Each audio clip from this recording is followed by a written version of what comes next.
तो अभी भी हमने इवेंट देखा कि अगर जो ओव्यूलेशन हुआ, अगर वहाँ पे फर्टिलाइजेशन हो जाता है, तो फर्टिलाइजेशन होने के बाद क्या होती है, इम्प्लांटेशन होती है। अटैच हो जाता है आपका डेवलपिंग एम्ब्रियो यूट्रस की एंडोमेट्रियम की लाइनिंग के साथ। अब प्रेगनेंसी हो गई तो उसके बाद क्या होगा, एम्ब्रियो डेवलप करेगा। तो एम्ब्रियोनिक डेवलपमेंट में एक फीमेल की बॉडी में क्या क्या चेंज आते हैं, अभी हम यहाँ पे उसको देखेंगे। तो एक बार आप ये वाला डायग्राम देख सकते हो अच्छे तरीके से। ये आप हमारे पास के ये फीटस है, और यहाँ पे आप एक ही कॉर्ड देख पा रहे हो, इसको हम कहते हैं अम्बिलिकल कोड, कॉर्ड। और इसके बाहर एक लेयर होती है, इसको हम बोलते हैं प्लेसेंटा। और यहाँ पे ये क्या है, ये है मदर की बॉडी। मदर को ही हम क्या कहते हैं, मदर को हम कहते हैं मेटरनल। तो यहाँ पे ये है मेटरनल बॉडी, ये है प्लेसेंटा, और ये है फीटस मतलब ग्रोइंग बेबी। तो ये जो ग्रोइंग बेबी है और जो मदर है, इनके बीच में यहाँ पे एक जो बैरियर प्रोवाइड कर रहा है, वो बैरियर कौन है, ये प्लेसेंटा है। इसकी फॉर्मेशन कैसे हुई है, अभी हम उसको यहाँ पे वहां पर देखेंगे। लेकिन एक्चुअली में जो प्लेसेंटा होता है ना, यहाँ पे हमारे पास मतलब कुछ स्पेस तो होता ही है। यहाँ पर एक फ्लूइड होता है, उस फ्लूइड को हम कहते हैं एमनियोटिक फ्लूइड, और इस पूरी कैविटी को हम कहते हैं एमनियोटिक सैक। तो प्लेसेंटा है, प्लेसेंटा क्या है, वो ओनली एक कवरिंग है, लेकिन जिसके अंदर ये बेबी प्रेजेंट है उसको हम कहते हैं एमनियोटिक सैक। और वहां पे एक फ्लूइड है, उस फ्लूइड का नाम है एमनियोटिक फ्लूइड। बाहर प्लेसेंटा है, और प्लेसेंटा के बाहर क्या है, मेटरनल बॉडी है। अब एक बार यहाँ पे आपका एनसीईआरटी का डायग्राम भी देखते हैं, उसको समझते हैं। अभी अभी हमने यहाँ पे क्या बात की थी कि हमारे पास जो ब्लास्टोसिस्ट होता है वही अटैच होता है। ब्लास्टोसिस्ट की बाहर वाली लेयर को हम क्या कहते हैं, ट्रोफोब्लास्ट कहते हैं, और इनर को बोलते हैं आईसीएम। तो ये तो हमें बहुत अच्छे तरीके से समझ में आ गया कि आईसीएम क्या कर रहा है, कंप्लीट जो कंप्लीट एम्ब्रियो बन रहा है, ये ओनली आईसीएम बना रहा है। प्लेसेंटा ही कौन बनाता है, ट्रोफोब्लास्ट बनाता है। अब होता क्या एक्चुअल में कि जो ये ट्रोफोब्लास्ट है ना, इसकी यहाँ पे ये दिख रही है आपको, ये फिंगर लेग प्रोजेक्शन हो रही है। अटैचमेंट के बाद यस मैम। ट्रोफोब्लास्ट ये क्या करता है, एक फिंगर लेग प्रोजेक्शन बनाता है। इस फिंगर लेग प्रोजेक्शन को हम कहते हैं कोरियोनिक विलाय, इसी को बोलते हैं प्लेसेंटल विलाय। जो क्या काम कर रहे हैं यहाँ पे, सरफेस एरिया इंक्रीज कर रहा है। किसके लिए, ताकि वो यहाँ पे जो भी न्यूट्रिशन एक बच्चे को भेजनी हो, या वहां से कुछ भी एक वेस्ट प्रोडक्ट बाहर निकालना हो, उसके लिए सरफेस एरिया क्या हो जाए, यहाँ पे इंक्रीज हो जाए। अब यहाँ पर जो हमारे पास प्लेसेंटा है, यहाँ पे किस किस को फेस कर रहा है, एक तो जो बेबी है, मतलब ग्रोइंग बेबी है, फीटस है, एक उसको कर रहा है, और साथ में बाहर कौन है, यूट्रस का टिश्यू है। तो ये यहाँ पे कुछ यूट्रस का टिश्यू और ये कुछ प्लेसेंटल विलाय एक कॉम्पैक्ट स्ट्रक्चर बनाते हैं, उसी को ही कहते हैं प्लेसेंटा। तो ये जो प्लेसेंटा की फॉर्मेशन है वो कौन करता है, प्लेसेंटल विलाय, इसी को ही कोरियोनिक विलाय कहते हैं, जो किससे बनता है, ट्रोफोब्लास्ट से बनता है। एंड कुछ यहाँ पे यूट्रस का टिश्यू होता है, वो दोनों कंबाइन होकर दोनों क्या हो जाते हैं, दोनों इंटर डिजिटेट हो जाते हैं। इंटर डिजिटेट का मतलब होता है, जैसे अगर आप अपनी दोनों हैंड को अच्छी तरीके से कंबाइन कर दो, दो फिंगर को आप पूरा इंटरलॉक कर दो, उसको बोलते हैं इंटर डिजिटेट होना। तो यहाँ पे ये जो कोरियोनिक विलाय है और जो यहाँ पे यूट्रस का टिश्यू है, ये आपस में पूरे के पूरे ऐसे ही लॉक हो जाते हैं, जिसको बोलते हैं इंटर डिजिटेट होना, और एक स्ट्रक्चर बनाते हैं, उसी को बोलते हैं प्लेसेंटा। तो प्लेसेंटा अगर आप देख पा रहे हो, यहाँ पे किस किस के बीच में बैरियर बना हुआ है, एक तो हमारे पास ये ग्रोइंग बेबी, और बाहर कौन है, मेटरनल बॉडी। तो इनके बीच में जो बैरियर बनाने का काम कौन करता है, प्लेसेंटा करता है। लेकिन ये जो प्लेसेंटा है वो डायरेक्टली अटैच नहीं होता इस एम्ब्रियो के साथ, ये बीच में आपको नजर आ रही है, इसके साथ कनेक्टेड होता है, और इसी को हम बोलते हैं अम्बिलिकल कॉर्ड। तो अम्बिलिकल जो कॉर्ड है वो अपने वेसल के साथ क्या होती है, कनेक्टेड होती है इस ग्रोइंग बेबी के साथ, ग्रोइंग एम्ब्रियो के साथ। और यहाँ पे इस पूरी कैविटी को बोलते हैं एमनियोटिक सैक, और यहाँ पे जो फ्लूइड होता है, इस फ्लूइड को बोलते हैं एमनियोटिक फ्लूइड। ये हम आपका नेक्स्ट चैप्टर में करेंगे। जो ये एमनियोटिक फ्लूइड है, अगर इसको निकाला जाए तो इसकी हेल्प से हम ये डिटरमिन कर सकते हैं कि जो यहाँ पे बेबी है वो मेल है या फिर फीमेल है। एक टेक्निक होती है, उस टेक्निक का नाम है एमनियो, स्पेलिंग गलत हो सकती है, सेंटेंसेस होती है। तो इस टेक्निक में हम क्या करते हैं, एमनियोटिक फ्लूइड निकालते हैं मदर की बॉडी से, और वहां पे मतलब उससे हमें ये पता चल जाता है कि ये मेल है या फीमेल है। बट एक्चुअली स्टार्टिंग में जब टेक्निक आई थी तो इसका पर्पस ये नहीं था। इस टेक्निक का पर्पस ये था कि अगर वहां पे जो भी एम्ब्रियो यहाँ पे ग्रो कर रहा है, अगर उसके अंदर वो डिफेक्टिव है, कोई भी अगर वो डिजीज से सफर कर रहा है, तो या तो हम उसका मिसकैरेज कर दे, या हम उसको मतलब टाइम से ही, अर्ली टाइम से अगर हम उसको क्योर कर सकते हैं। लेकिन बाद में इसका बहुत ज्यादा मिस यूज हुआ, फिर बाद में इस टेक्निक को आपका बैन कर दिया गया। इसलिए अब ये टेक्निक का यूज नहीं किया जाता है, क्योंकि इससे हमें सेक्स डिटर्मिनेशन हो जाता था कि वो एक मेल है या फिर फीमेल है। अब यहाँ पर क्या चीज है कि जब प्रेगनेंसी हो जाती है तो हमारे पास ये जो प्लेसेंटा है वो बहुत सारे हार्मोन रिलीज करता है, और ये हार्मोन ऐसे हैं जो ओनली प्रेगनेंसी के टाइम पर ही रिलीज होते हैं, प्रेगनेंसी के अलावा बाकी किसी भी और टाइम पे रिलीज नहीं होते हैं। हार्मोन होते हैं, एक होता है आपका एससीजी, एक होता है आपका एचपीएल, फुल फॉर्म भी देखेंगे, और एक होता है ईस्ट्रोजन, और आपका फोर्थ होता है आपका प्रोजेस्टेरोन। अब जो आपका ये एस्ट्रोजन है, जो आपका प्रोजेस्टेरोन है, ये तो नॉर्मल भी पहले भी हो ही रहे थे रिलीज, लेकिन ये टू हार्मोन और हैं, एससीजी और आपका एचपीएल, ये ओनली प्रेगनेंसी के टाइम पर ही रिलीज होते हैं। तो जब भी कोई प्रेगनेंसी टेस्ट करवाता है ना, कि वो ये चेक करना चाहता है कि वो प्रेग्नेंट हुआ है कि नहीं हुआ है, क्योंकि 1 मंथ और 1.5 मंथ तक तो कुछ पता ही नहीं चलता है ना कि प्रेगनेंसी हुई है कि नहीं हुई है। तो उस केस में जो भी प्रेगनेंसी किट होती है उसमें इन हार्मोन का लेवल देखा जाता है। एससीजी होता है ह्यूमन कोरियोनिक गोनेडोट्रोफिन, और एचपीएल होता है ह्यूमन प्लेसेंटल लैक्टोजन। तो अगर इसका लेवल अगर हमें मिल जाता है तो हमें ये पता चलता है कि लेडी क्या है, प्रेग्नेंट है। अदरवाइज ये हार्मोन तो नॉर्मल वहां पे प्रेजेंट होते ही नहीं है, ये हार्मोन बनते ही आफ्टर प्रेगनेंसी है, प्लेसेंटा ही इनको रिलीज करता है, और प्लेसेंटा का फॉर्मेशन तो ऐसे भी इम्प्लांटेशन के बाद ही होगा। ठीक है, तो यहाँ पर क्या चीजें लिखी, एक बार उसको रीड कर लेते हैं। So after implantation क्या होगा, finger like projection appears on the trophoblast. तो ये जो ट्रोफोब्लास्ट की जो लेयर थी यहाँ पे ब्लास्ट, उसमें क्या होती है, फिंगर लाइक प्रोजेक्शन अपीयर होती है, और इस फिंगर लाइक प्रोजेक्शन को हम बोलते हैं कोरियोनिक विलाय, इसी को ही कहते हैं प्लेसेंटल विलाय। जो किसको इसको कौन सराउंड कर रहा है, which are surrounded by the uterine tissue and maternal blood. तो आपने बाहर देखा, बाहर यूट्रस ही तो है, तो यूट्रस के टिश्यूज को सराउंड कर रहे हैं, और साथ ही साथ में मदर का ब्लड भी इसको सराउंड करना है, मेटरनल ब्लड। क्यों, एंडोमेट्रियम के साथ ही तो अटैच है, तो मदर का ब्लड तो होगा ही होगा।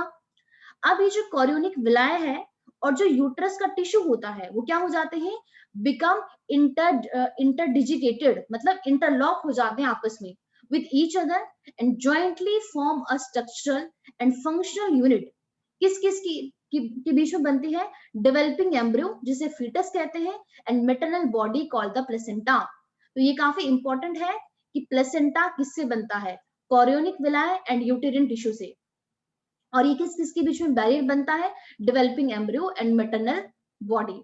काम क्या है प्लेसेंटा का, facilitate the supply of oxygen and nutrient to the embryo. जितनी भी चीजें एक बच्चे तक हमें पहुंचानी है वो सारा पहुंचाने का काम कौन करता है, प्लेसेंटा ही करता है, और रिमूव करना है वेस्ट मटेरियल वो भी प्लेसेंटा ही करता है। बट किसके थ्रू करता है, क्योंकि प्लेसेंटा आपका डायरेक्ट तो कनेक्टेड होता नहीं एम्ब्रियो के साथ, तो वो कनेक्टेड होता है आपका अम्बिलिकल कॉर्ड के साथ।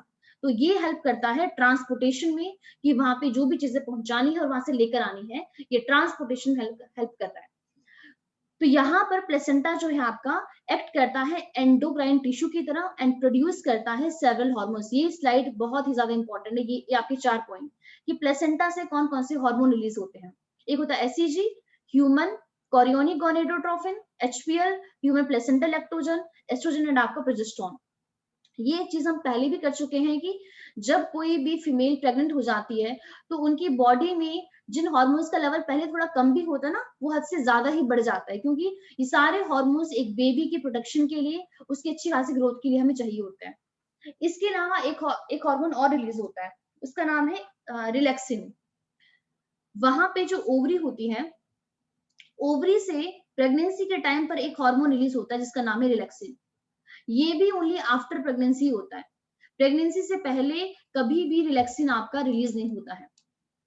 तो यहाँ पे आप देख सकते हो in the later phase of pregnancy एक हार्मोन है, और उस हार्मोन का नाम क्या है, हार्मोन का नाम है relaxin, is also secreted by the ovary.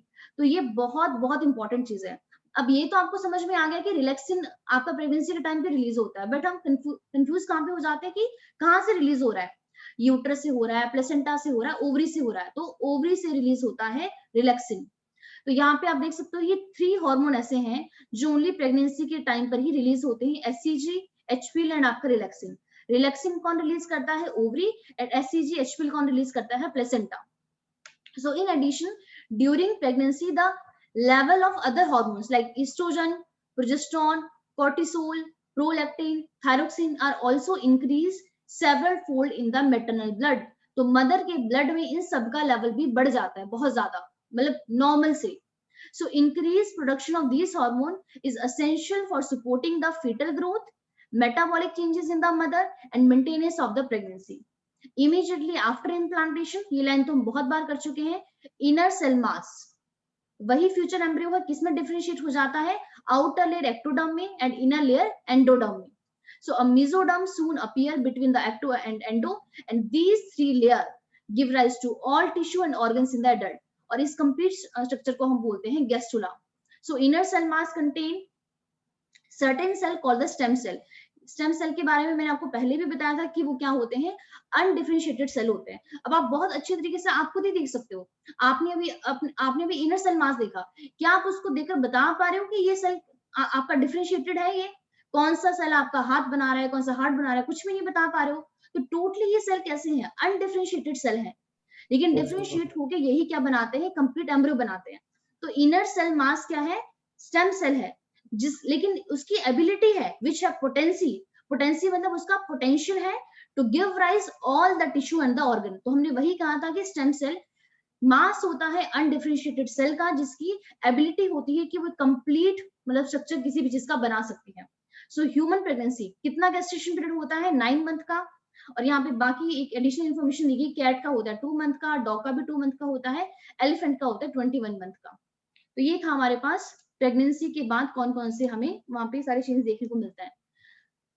अब वहां पे एम्ब्रियो की फॉर्मेशन हो गई है. अब क्या क्या चेंज आते हैं एम्ब्रियो में ड्यूरिंग द प्रेगनेंसी. यहाँ पे जो ये वाली स्लाइड है, यहाँ पे बस इतना सा ये दिया गया है कि कितने मंथ के बाद क्या क्या चीजें बनती हैं, कौन कौन से ऑर्गन आपके कब कब बनते हैं. जैसे यहाँ पे लिखा है आफ्टर 1 मंथ, 1 मंथ के बाद हार्ट की फॉर्मेशन होती है.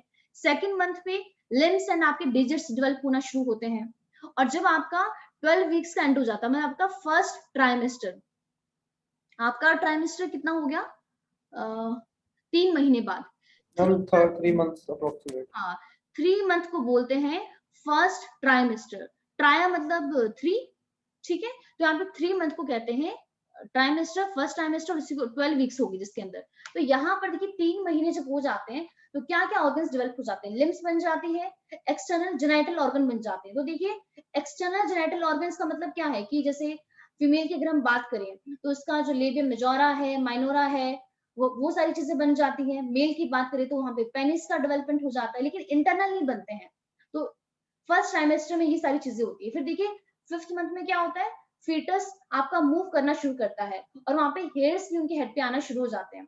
और जब एंड होता है 24 वीक का, मतलब 2nd ट्राइमेस्टर, मतलब 6 महीने हो गए, तो बॉडी पूरी की पूरी कवर हो जाती है फाइन हेयर से. आईलिड सेपरेट हो जाते हैं, आपको पता होगा ना आंखें बंद होती हैं, और आई लिशेस भी आपके बन जाते हैं. और 9 मंथ तक आते आते बेबी रेडी हो जाता है डिलीवरी के लिए. ठीक है. तो ये बस थोड़ा सा यहाँ पे ये थोड़ा सा क्रैमिंग या वो वाला पोर्शन है कि कब क्या क्या बन रहा है. लास्ट में पार्चुरेशन एंड लैक्टेशन आता है, इसको भी करवाई देती हूँ आपको. ठीक है. अब पार्चुरेशन तो आपको पता चली गया है क्या है, डिलीवरी होना. अब यहाँ पे लैक्टेशन में क्या क्या चीजें हैं, हमने पहले भी बात की थी कि जो हमारे पास मेमरी ग्लैंड होते हैं वहां पे मिल्क का प्रोडक्शन कौन करवाता है, प्रोलैक्टिन करवाता है. एंड प्रोलैक्टिन कौन रिलीज करता है, एंटीरियर पिट्यूटरी रिलीज करती है. तो एंटीरियर पिट्यूटरी से कौन सा हार्मोन रिलीज होता है हमारे पास, प्रोलैक्टिन, जिसे हम PRLB कहते हैं, जो क्या काम करवाता है, मिल्क का. बार बार डिस्कनेक्ट हो रहा है. Yes ma'am, connection unstable है काफी. पता नहीं, और दिन तो ठीक होता है, आज ही प्रॉब्लम आ रही है. तो यहाँ पे इसको हम कहते हैं PRL, प्रोलैक्टिन हार्मोन. तो यहाँ पे जो याद है ना, मेमरी ग्लैंड में हमारे पास क्या थे, मेमरी लोब थे. मेमरी लोब के अंदर कौन था, बहुत Yes, सारे ma'am. मेमरी एल्वोलाई थे. तो एल्वोलाई के ल्यूमन में ही मिल्क का प्रोडक्शन होता है. तो कौन करवाता है, प्रोलैक्टिन, जो कहाँ से रिलीज होता है, एंटीरियर पिट्यूटरी से. लेकिन जब एक बेबी मदर के निप्पल को सक करता है उसके बाद ही मिल्क का इजेक्शन होता है. तो मिल्क इजेक्शन के लिए कौन रिस्पॉन्सिबल होता है, ऑक्सीटोसिन. Oxytocin. ऑक्सीटोसिन कहाँ से रिलीज होता है, पोस्टीरियर पिट्यूटरी से रिलीज होता है. Posterior. अब निप्पल से ही क्यों आता है उसमें, मतलब तभी क्यों आता है जब यहाँ पे सक होता है, क्योंकि एक्चुअल में यहाँ पे क्या होते हैं, कुछ रिसेप्टर प्रेजेंट होते हैं. तो रिसेप्टर एक्टिवेट हो जाते हैं, उसके बाद ही मिल्क का इजेक्शन होता है. अच्छा, पोस्टीरियर पिट्यूटरी से एक हार्मोन और रिलीज होता है, कौन सा होता है, 2 ही हार्मोन रिलीज होते हैं यहाँ से, एक होता है ऑक्सीटोसिन और एक और होता है, बताइए. पहले भी किया था,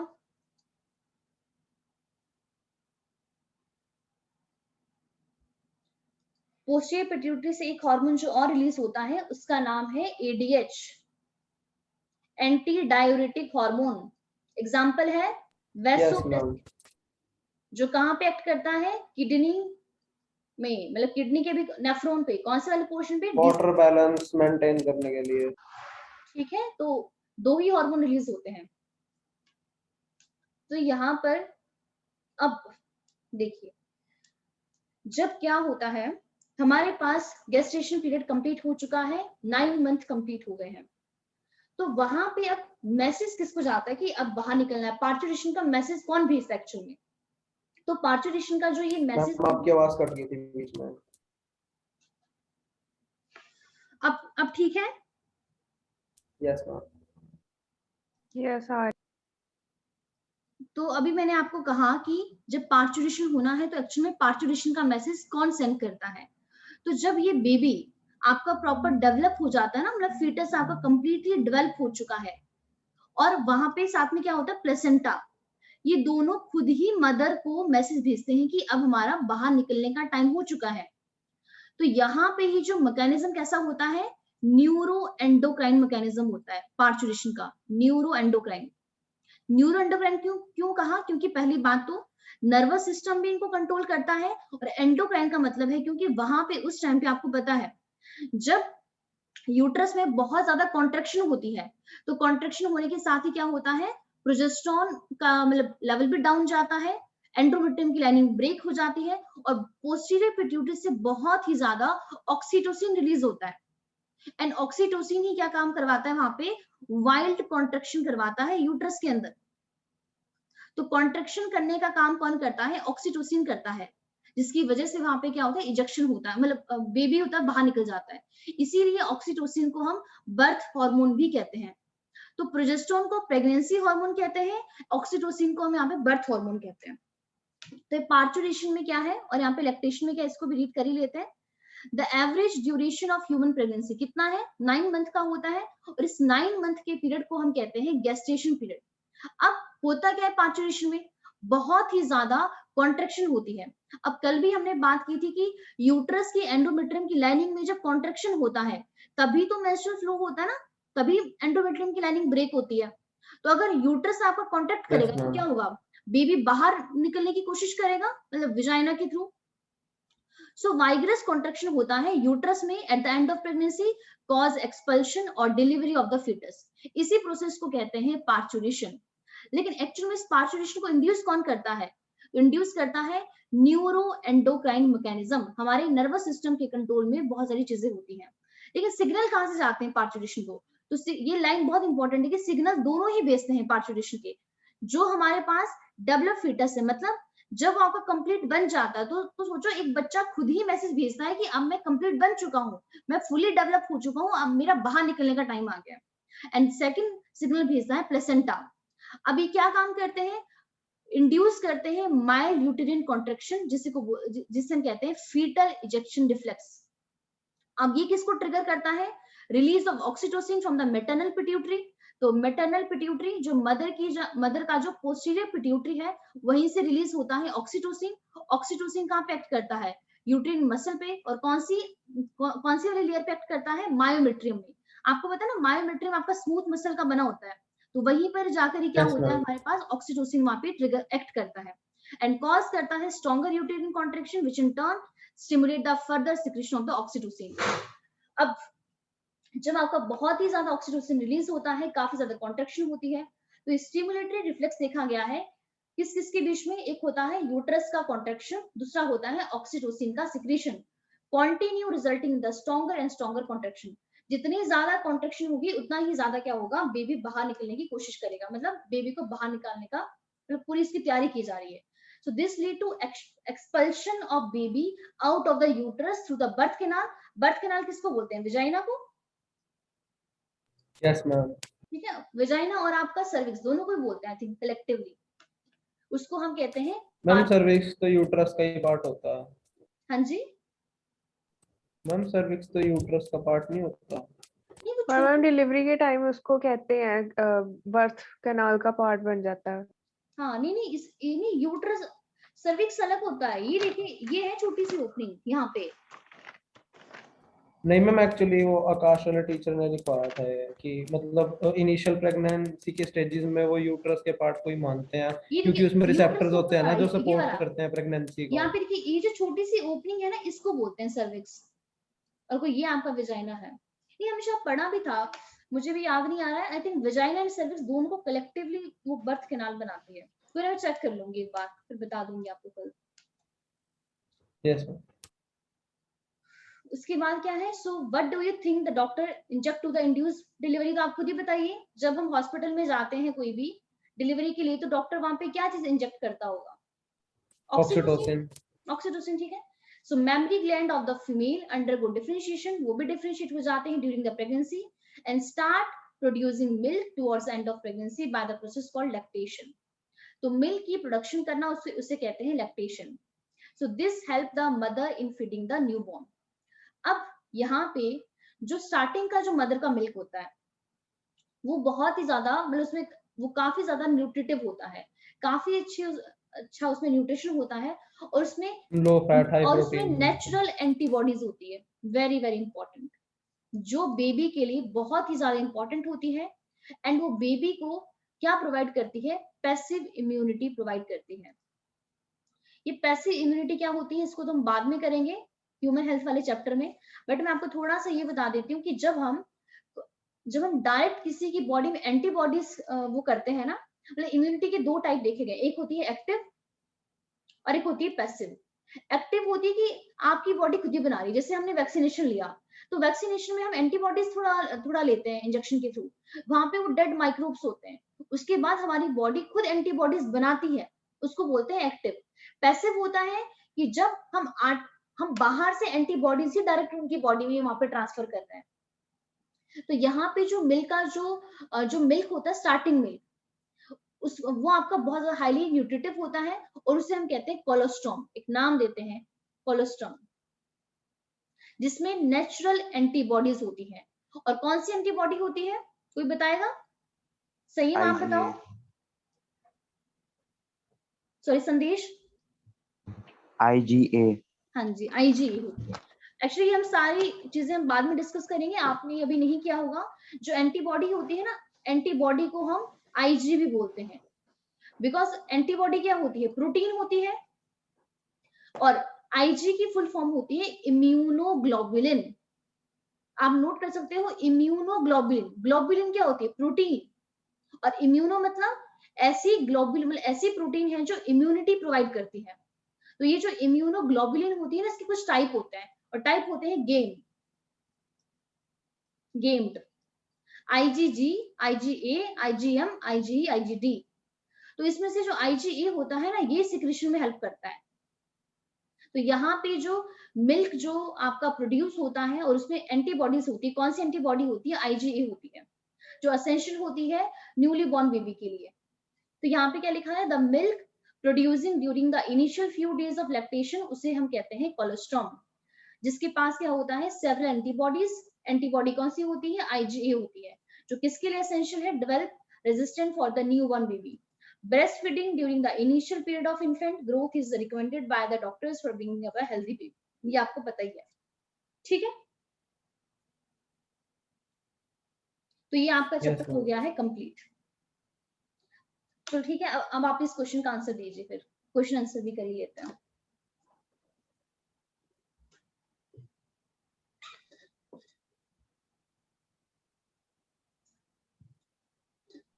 कमेंट बॉक्स में थर्ड करें। ऑप्शन। चलो, हाँ जी, क्या बताया आपने? Third option. Option number third. Third number, ठीक है। संदेश, आपने रीड कर लिया? Yes ma'am. ठीक है, ये तो हम कर ही चुके हैं, बट चलो इसका आंसर भी आप दे ही दो। ये तो काफी बार ये क्वेश्चन हम कर चुके हैं। Ma'am third fertilisation. Third option. ठीक है, ये भी कर चुके हैं, बट चलो इसका आंसर भी दे दो आप।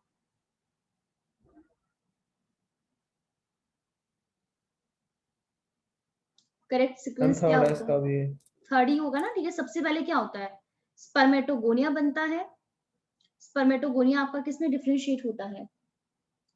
आपका प्राइमरी स्पर्मेटोसाइट में, प्राइमरी सेकेंडरी स्पर्मेटोसाइट, आपका फिर सेकेंडरी बनता है, सेकेंडरी के बाद स्पर्मेटिड और फिर आपका स्पर्मेटोजोआ।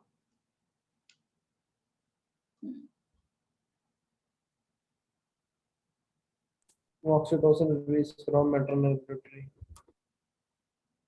वही गलती कर दी वासु भी आपने, और मैंने उसको मेंशन भी किया था कि प्लीज इस चीज का ध्यान रखना।